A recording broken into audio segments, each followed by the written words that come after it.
somos activistas. ¿Qué? Debemos salvar el Ártico.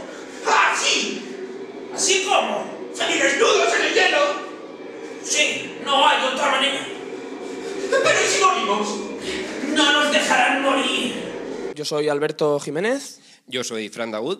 Y estamos en Microteatre Valencia en la sesión de tardes este mes con el espectáculo 20.000 grados bajo cero. Va a haber un espectáculo de humor sobre dos personajes que luchan, no se sabe muy bien por qué, y bueno, nos viene a recordar un poquito al teatro del absurdo, ¿no? Una cosita así.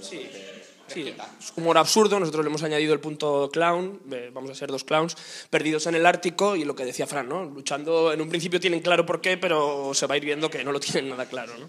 En un principio realmente tiene un mensaje también, no solo clown en plan risa y tal, sino tiene un mensaje final que a lo mejor los más pequeños no van a alcanzar a comprenderlo, pero se lo van a pasar bien viéndolo también.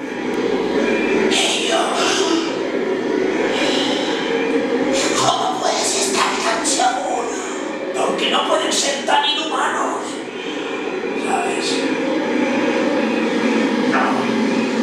Bueno, pues nada, os esperamos aquí con nuestros 20.000 grados bajo cero, nuestros osos y nuestras focas. Esperamos veros pronto. Venid al Microteatro Valencia, os esperamos. Gracias. Gracias. ¡Salvemos el Ártico! ¿Qué está pasando, eh? Yo eres chino, ni bueno, nada tampoco. Nada, 80 tú. ¡Ay!